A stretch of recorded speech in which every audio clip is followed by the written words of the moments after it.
Сәлеметсіздер ме балалар, сабағыма қош келдіңіздер. Бүгінгі тақырыбымыз шаршамаймын десең. Бірінші оқылым мәтінді оқып, қыздың көңілді жүруінің себебін түсіндіріңдер. Кішкентай көрші. Бұл кішкентай қыз біздің көршіміздің қолына жақында ғана келді.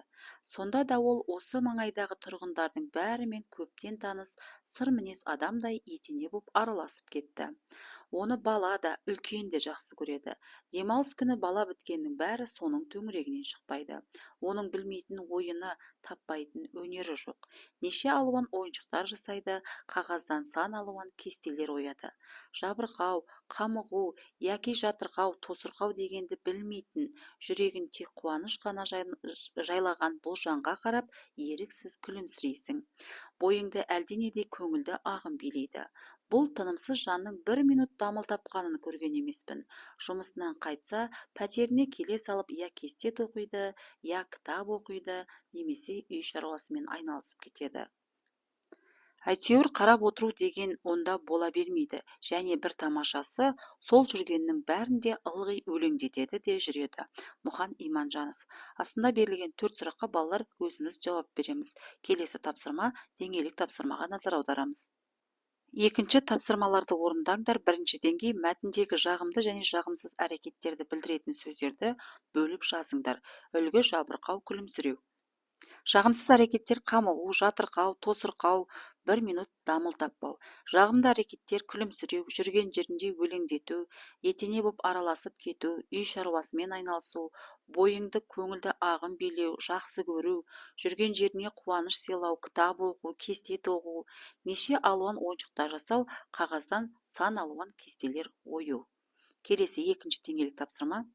Екінші деңгей: шаршаған кезде немен айналысатындарың туралы сұхбат құрып, 3-4 сөйлеммен қорытындылаңдар. Сәлем Раяна, шаршаған кезде немен айналысасың? Сәлем Медина, мен шаршаған кезде музыка тыңдаймын. Музыка тыңдау арқылы көңілім көтеріліп, әдемі күйге бөлінемін. Музыканың қандай пайдасы бар? Музыка алдымен адамның жүрек соғысын реттейді екен. Сол арқылы шерді тарқатып, көңілді жайландырады. Сонда дене жайбарақат күйге түседі. Музыка тыңдасаң, шаршағаныңды ұмытасың. Сен шаршаған кезде немен айналысасың? Мен табиғат аясында серуендеймін. Табиғат адамға демалыспен қатар шабыт сыйлайды. Табиғат аясында жасалған әр қадам мені қуат пен еркіндікке толтырады. Қай жерде болсақ та, таза ауа мен белсенділік денсаулыққа қамқорлық жасаудың қаншалықты маңызды екенін естен шығармауымыз керек. Үшінші деңгей: өмірде кездесетін қиындықтарды жеңу үшін достарыңа қандай ақыл кеңес берер едіңдер? Тізімін жасаңдар. Жазған ақыл кеңес тізіміндегі бірнеше сөзді тұлғасы мен құрамына қарай талдаңдар. Мысалға, ең бірінші адалдықты ту ет деп кеңес берер едім. Себебі адал еңбек етіп, адал табысқа тапқан адам түбі жетістікке жетеді. Ешқашан мойыма, сәтсіздіктерге сынба. Арманыңды сатпа, яғни арман адамды қанаттандырады. Мықты бол, себебі өмір мықтыларды ұнатады. Еңбек етсең, яғни әрекетке берекет деп, түбі жұмысың да, істеген ісің де берекелі болады. Енді осының ішіндегі бірнеше сөзді алып, тұлғасы мен құрамына қарай талдап көрейік. Адалдық туынды дара сөз, ешқашан күрделі біріккен сөз, сәтсіздік туынды дара сөз. Үшінші тапсырма: Абайдың нақыл сөздерін жаттап алыңдар. Жас уақытта көңіл гүл. Жастықта көкірек зор, уайым жоқ. Жастықта бір күлгенің мың қаралық. Жастықтың оты жалындап, жас жүректе жанған шақ. Талаптың аты арындап, әр қиянға салған шақ. Балалар, жаттап аламыз. Келесі артық болмас білгенің айдары: көңілді жүрудің 5 құпиясы. Бірінші құпия: үнемі көңілді жүру үшін өзіңізді бақылап үйреніңіз. Болмайтын нәрселерге ренжіп, жақындарыңызды ренжітпеңіз. Көңіліңізді қалдырған адамдарды кешіре біліңіз. Екінші, кез келген нәрсеге әзілмен қараңыз. Достарыңыздың арасында күлкі сыйлап жүріңіз. Күліп жүрсеңіз, қиындықтан да оңай құтыласыз. Үшінші, айналаңызда болып жатқан жағымсыз оқиғалардан түңіліп, үйде отыра бермеңіз. Көшеде, достарыңыздың арасында ойыңыз бөлініп, көңілсіздіктен құтыласыз. Төртінші, күйбең тіршілігіңізге жаңалық енгізіп отырыңыз. өзіңіз өзгеріңіз, жаңа іспен айналысыңыз, немесе киім кию стиліңізді өзгертіңіз. Сізде болған өзгерістерге жақындарыңыз бен достарыңыз жақсы пікірлерін білдіріп, көңіліңіз көтеріледі. Бесінші, үнемі жақсы нәрселерді ойлап жүріңіз.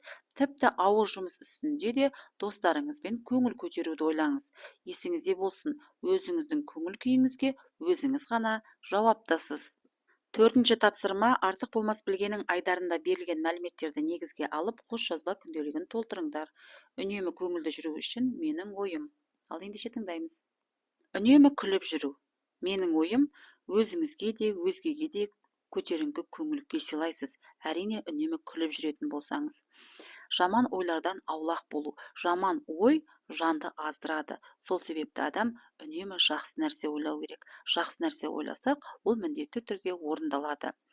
Кешірім сұрау және кешірімді болу. Біреуді ренжітіп алсаңыз, міндетті түрде кешірім сұрау керек. Және біреу сізді ренжітетін болса, сіз оны кешіретін болсаңыз, сіздің жаныңызды күйзелткен жағдайдан құтыласыз және өмір сүруіңіз жеңілдейді. Төртінші, уайымға салынбау, яғни тез шешім қабылдап, өзін адам қолға алу керек екен. Келесі бесінші тапсырмаға назар аударамыз. Көңіл күйді көтеретін сөздерді тауып жазып, оларды тұлғасы мен құрамына қарай талдаңдар. Жақсы сөз жан семіртеді дейді балалар. Яғни үнемі өзімізге бір-бірімізге жақсы сөз айтып үйренейік. Яғни сен неткен ақылдысың, сен сондай керемет жансың, мен сенімен мақтанамын, мен сені жақсы көремін деген сөздер балалар адамның көңіл күйін көтереді. Мысалға, жарайсың, қуаныштымын, тамаша, керемет жансың, сен сондай ақылдысың, біз саған сенеміз, біз сенімен мақтанамыз деген сөздер бәріміздің көңіл күйімізді көтеретіні анық, иә? Енді осыларды тұлғасы мен құрамына қарай ажыратайық.